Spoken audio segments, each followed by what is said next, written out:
Саламатсыздарбы, урматтуу спорт шкоздору, эфирде тайма спорттук көрсөтүүсү. Бүгүнкү көрсөтүүбүздө Жалал Абад шаарындагы Тел-Тору айт майданында болуп өткөн Көкбөрү оюну боюнча губернатордун кубогуна арналган мелдештен баштоону туура көрдүк. Анда назарыңыздарда мына ушул улуттук оюндарыбыздын ана башы болгон Көкбөрү оюну боюнча мелдештер.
Быйылкы региондорду өнүктүрүү жана өлкөнү санариптештирүү жылына карата Көкбөрү оюну боюнча Кыргыз өкмөтүнүн Жалал Абад областындагы өкүлүнүн кубогу үчүн болгон таймаштар кылымдап келген тарыхта күчтүүлөр чыккан жарышка аттуу урандын астында өттү.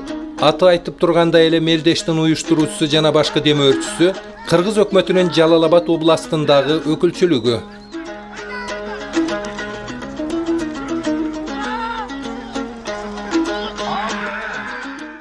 Күчтүүлөрдү биздин кыргыз эл дайым көргүсү келет. Бул командалык оюн. Мына жыл сайын бул мындай оюндарды биз дайым колдоп келатабыз. Ошондой эле 2019 жыл региондорду өнүктүрүү жылы жана санариптештирүү жылы деп жарлык чыккан. Урматтуу президентибиз Сооронбай Шариповичтин атынан жарлык чыккан. Ошонун алкагында элди ынтымакка, бекемдүү биримдикке чакыруу максатында, ошондой эле спортту сүйүү максатында, ушул улуттук оюнду колдоо максатында, улантуу максатында, ошондой эле элди жакшылыкка, биримдикке чакыруу максатында ушундай жакшы оюндар колдонуп келатат жергиликтүү бийлик тараптан. Анан айтсаңызда, эмнегедир ушул түштүк региондор тарабында аламан улак көбүрөөк чабылат да, спорт түрүндө кабыл алынганы бул тайгазанга. Эми бул тартип бул жерде тартиби менен чабылат, 5-5 деп көкбөрүчүлөрдүн командасы деп, оюну деп. Себеби биз сырт мамлекеттерге да чыкканга ушул Көкбөрү команда гана ойнойт экен, ушундай командалык оюндар. Аламан бул элдик илгертен калган оюн, муну биз тойлордо, той аштарда кылсак болот. Биз чемпионаттарга катышабыз десек, башка сырткы мамлекеттерге өзүбүздү таанытабыз десек, ушул Көкбөрү деп биз өзүбүздү күч алтып, ушул команданы бекемдеп, күчтүү балбандарды даярдап, аттарды даярдап, биз ушул команданы күчөтүшүбүз керек. Арийне, мамлекет башчыбыз баш болуп, улуттук оюндарыбыздын ана башы болгон Көкбөрүгө ойдогудай көңүл бөлүнүүдө. Тилекке каршы бул багытта канчалык аракеттер болбосун, кээ бир район шаарлардын жетекчилери көз жаздымда калтырышууда. Буга далил катары Кыргыз өкмөтүнүн Жалал Абад областындагы ыйгарым укуктуу өкүлүнүн кубогу үчүн болгон таймашты айтсак болот. Аталган мелдешке Сузак, Базаркоргон райондорунан жана Жалал Абад шаарынан гана чабандестер келип катышты. Калган район шаарларга атайын чакыруу баракчалары жөнөтүлүп, теле көрсөтүү аркылуу канчалык рекламалык роликтер берилгендигине карабастан кош көңүлдүү кылышкандыгын областтын башкы спортчусу белгилеп өттү.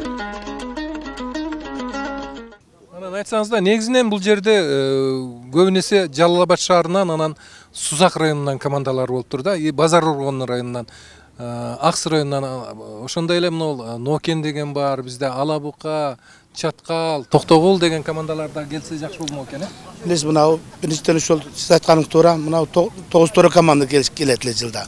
Себеби биз мынау федерация менен сүйлөшүп, Бедерстен сүйлөштүп, мынау 9 командасын, 9 командасын мынау Пишке шаарына барганга класс А деп коет, билесиз. Ошого ойнотуп биздин балдарды дагы өнөрү опыт алсын деп ошол тараптан ошоко жөнөттүк. Себеби балдар дарды өссүн деп. Себеби 9 Пишке шаарына барат, 9 командасы. Ал эми Нокен мына акыркы кезде Нокен командасы начар болуп атат действительно мына биздин өзү работник бар эле бурун иштеген. Ошонун начар иштебеген начар иштеген натыйжасынан ушундай болуп атат да. Себеби ал эми Базаргон командасы көрдүңүздөр келди. Калган командасы мына Таш көмүр командасы келбеди.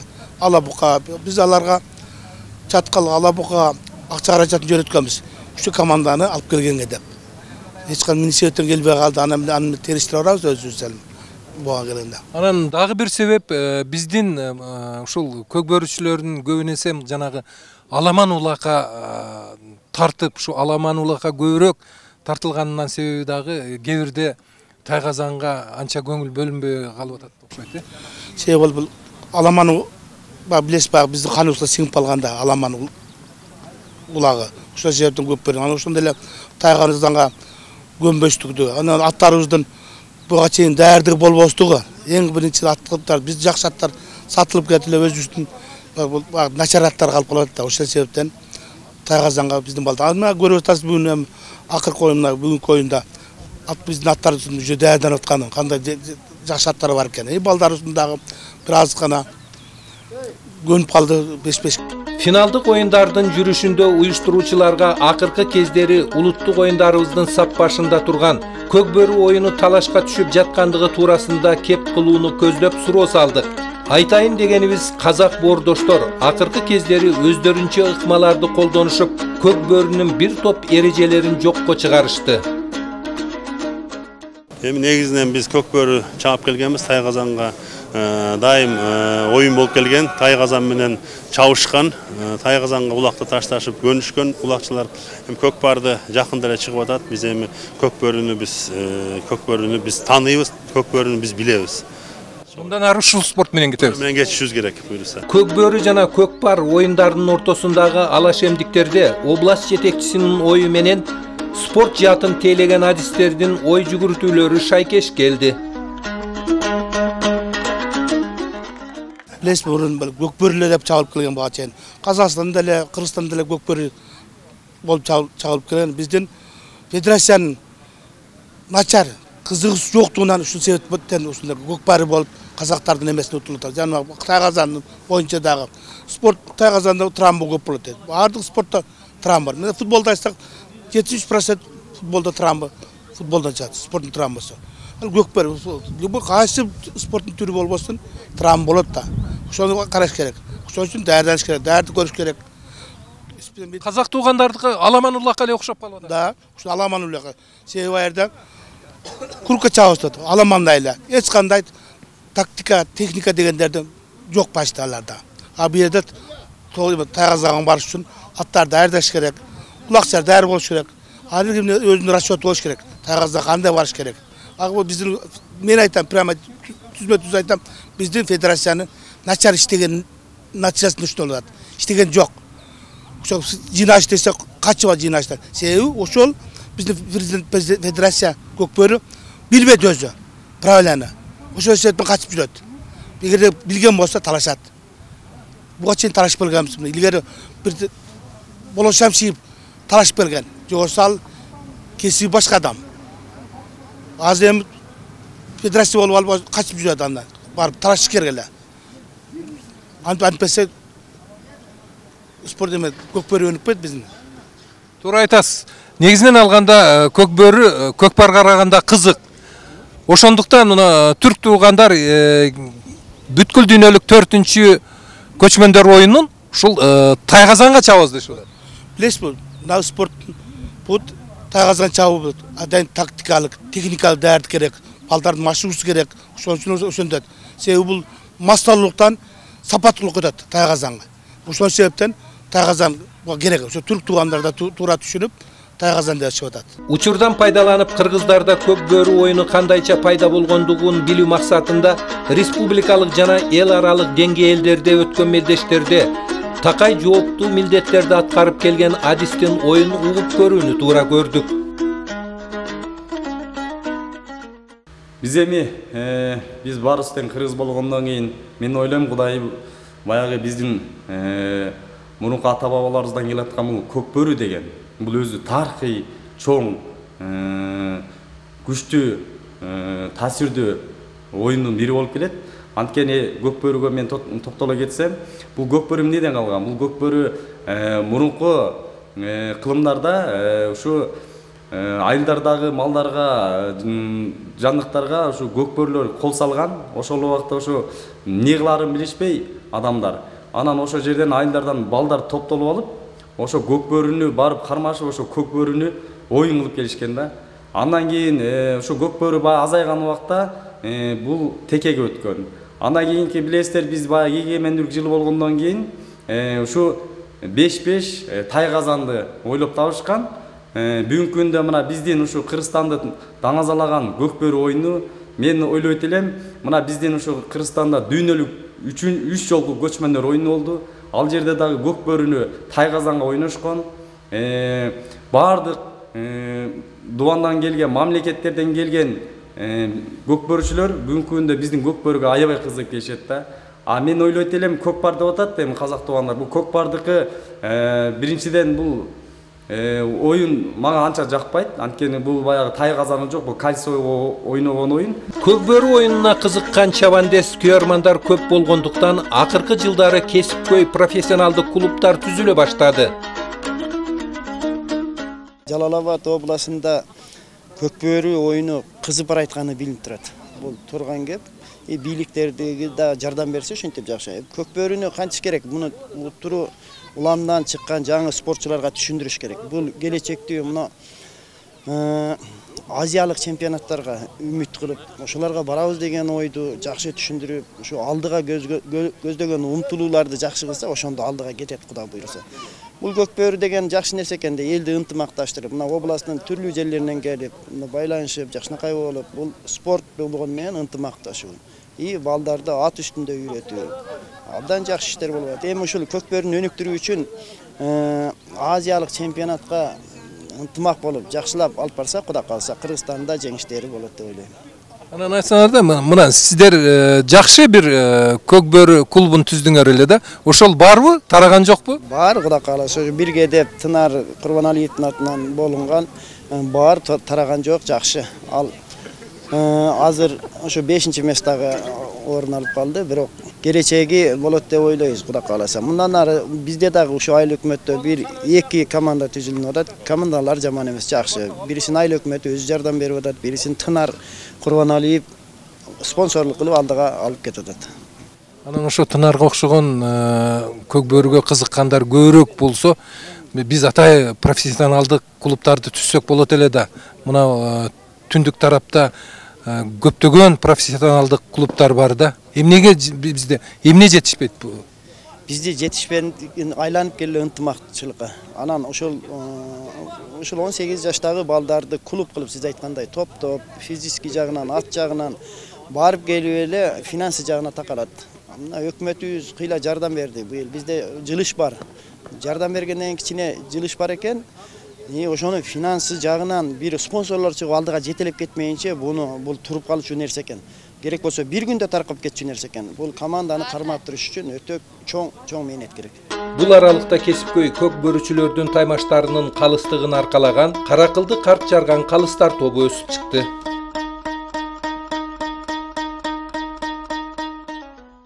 Губернатордун кубогунда калыстык жагын аркалап атасында, мына чабандестердин мурдагы жылдарга салыштырмалуу деңгээли кандай экен? Кайсыл командалар сага төп келди? Бирок калыс катары дагы баа берип коерсең да? Рахмат ака, өзү негизи былтыркыга салыштырмалуу бир сонун болуп балдар көнүштү, правилага, шарттарга толук көрүштү. Быйылкы жылы жеңил болду. Айрыкча мурунку чемпионатка чыккан балдар, акимдин кубогу өттү. Ушунда правиланы толук түшүнгөн балдар бизге кыйла судьяларга жеңилдик болду да. Мына жылыш бар, Кудай кааласа, Жалал Абад бир чоң бир республикалык масштабка барат деген ниет, тилек, ой, максат ушул нерселер уюшуп атат. Сонун жылыш бар. Былтыркыга салыштырмалуу чоң жылыш бар. Жакшы, балдар да жакшы. Мына жаштык командасы, достук командасы, мына курама, шаардан чыккан команда, биримдик команда, анан бирге команда, булар 6-7 команда чоң жетишкен ийгиликтерге жетишет Кудай кааласа. Балдары да күчтүү, аттары да күчтүү. Анан бул балдарга мен ушу немеден пайдаланып чоң ийгилик каалап кетем буларга. Мыкты тайгазанга чапкан көк бөрүчүлөр чыкпайт да. Аттан аксап калат экен да биздин балдар. Анан мына акчалуу байларыбыз ушул нерсеге көңүл бурбай атат да. Мына эми Кудай кааласа көңүл буруп калса, ат экен да, ат болбосо кайка барат экен анан. Бизде ат эми кичине келип калды. Балдарыбыз Кудайга шүгүр ошо аякта Бишкектеги балдарга түп келе турган эле балдар бар. Ат бизде ат проблема экен да, ат. Мына ат алып келип атышат, ат тандалып калды. Бирок аттарыбызды сатып бергенбиз. Сатып ийгенбиз да, эми Кудай кааласа ошо аттарды кайта алып келишет эми. Толуктайт, ошо аттарды алып келип толукташат. Анан ат экен да, бизди аксаткан ат экен, негизинен ат экен да. Калыстар тобунун жетишсиздиги. Калыстар жетишпейт. Ана бул калыстарды бул биз ойлоп атабыз эми. Атайын окуу жыйын өткөрсөк деп атабыз калыстарды даярдоо үчүн. Анан ошондо кутасы антпесек өспөйт. Көрсөтүүбүздүн жүрүшүндө көк бөрү оюнунун келип чыгышы, андагы оң жана терс жагдайларга бир аз токтолуп кеттик. Эми Кыргыз өкмөтүнүн Жалал-Абад областындагы өкүлүнүн кубогу үчүн болгон таймаштардан кеп кылсак, алгач Жалал-Абад шаарында жайгашкан Тел-Тоор ат майданына кичи финалдык таймаш өткөзүү үчүн Жалал-Абад шаарынын тандалма көк бөрүчүлөрү жана Жалал-Абад шаарына караштуу Тайгараев айыл аймагынын улакчылары чыгышты. Бул оюнда эки жамааттын тең оюнчулары мыкты экендигин айгинелешти. Бирок атаандаштарынын тайгазанына бир улакты ашыра ташташкан Тайгараевтиктер 4-3 эсебинде жеңишке жетишти. Ал эми башкы финалда Сузак районунун эки командасы кес келди. Оюндар күйөрмандар күткөн бүйүр кызыткан маанайда өттү. Жыйынтыгында атаандаштарына караганда бир топ артыкчылыкка ээ болгон жаштык командасы каршылаштары жаштар биримдиги жамаатын ири эсепте тагыраагы 9-4 жеңип алышты жана көк бөрү оюну боюнча өкмөттүн областтык кубогунун ошондой эле баш байге катары каралган 50 000 сом акчалай сыйлыгынын сертификатына ээ болушту. Экинчи орунду ээлеген жаштар биримдигинин улакчылары 30 000 сом менен сыйланышса, үчүнчү орунду камсыз кылган Жалал-Абад шаарына караштуу Тайгараев айыл аймагынын көк бөрүчүлөрүнө 20 000 сом акчалай сыйлык берилди. Кыргыз Республикасынын президентинин жарлыгына ылайык 2019-жыл региондорду өнүктүрүү жана өлкөнү санариптештирүү жылына карата Кыргыз Республикасынын өкмөтүнүн Жалал-Абад областындагы кармыктуу өкүлүнүн улуттук көк бөрү боюнча кубогунда мыкты улакчы деп аталды. Ошондой эле жаштык командасынан Нуркулов Эркин 5 000 сом сертификат менен тапшырган. Кошо турасыңар.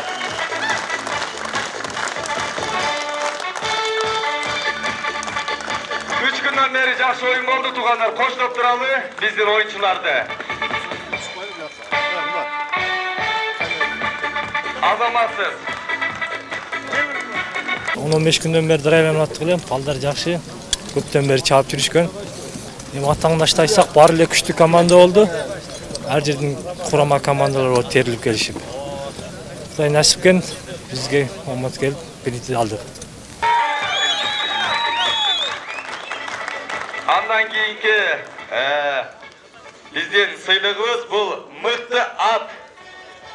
Азыр тапшыруу аземин Кыргыз Республикасынын дене тарбия спорттун мыкты кызматкери, Жалал-Абад областык жаштар иштери дене тарбия спорт башкармалыгынын башчысы Капаров Абдыжапар тапшырат.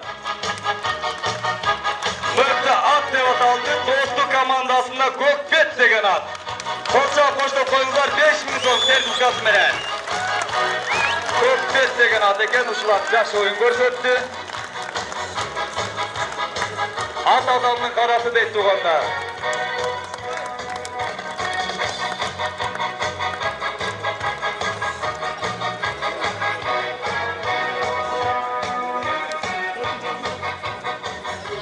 Ошондой эле туугандар, биз командалык сыйлыктарга өтсөк,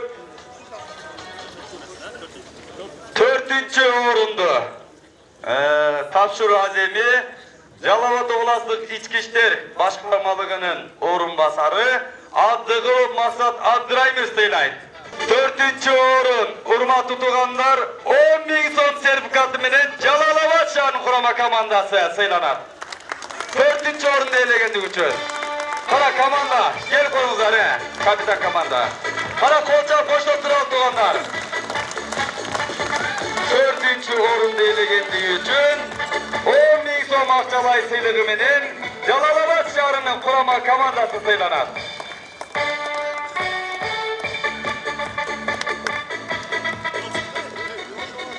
Ошондой эле туугандар 3-чү орунду сыйлоо аземне Жалал Абад областык таможнойдун жетекчиси Эстемесов Алмазбек Бекназаров сыйлайт.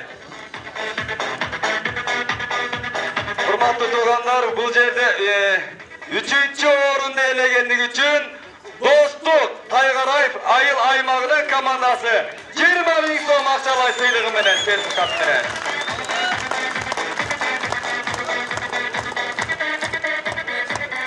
Кара, колча турат туугандар. 3 күнөн бери жакшы оюн тартуулашты.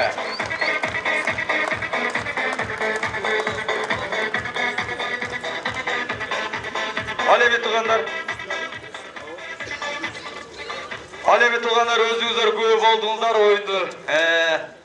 Бүгүнкү ушу кубокто улуттук көкбөрү боюнча оюнунда 2-чи орунду ээлегендиги үчүн азыр сыйлоо аземин биз Сузак райондук мамлекеттик администрация башчысы Аким Омошев Эрмек Алиянович тапшырат. 2-чи орунду ээлегендиги үчүн 30.000 сом акчалай сыйлыгы менен сертификат тапшырылат туугандар. Жаштар биримдиги Сузак районунун командасы. Кол чаап коелу.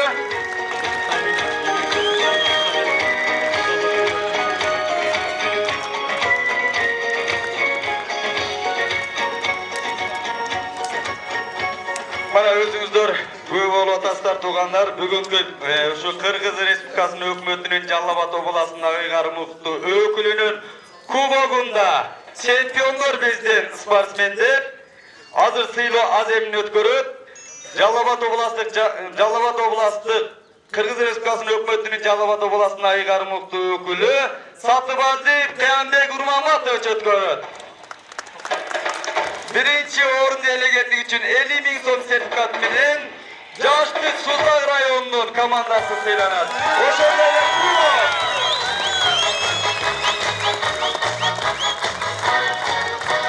колча коюңуздар, анткени 3 күндөн берки мээнет бул.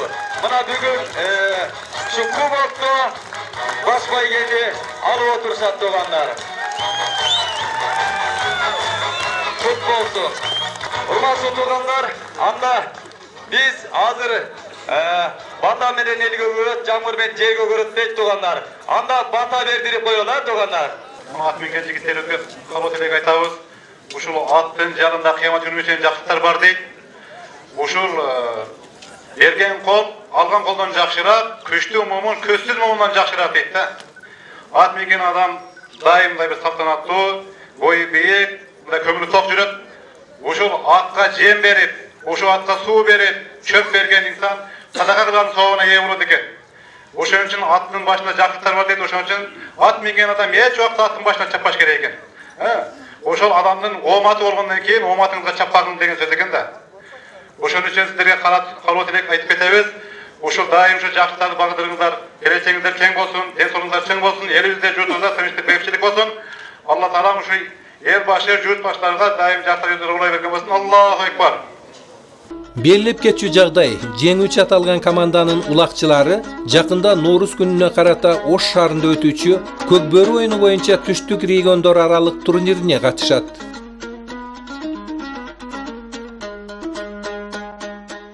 Ушуну менен Тайма спорттук көрсөтүүсү аяктады. Программанын автору жана алып барган Маматкадыр Маматалиев, тасмага түшүргөн телеоператору Уларбек Мырзабеков, монтаждаган видеоинженери Искендер Шекербеков.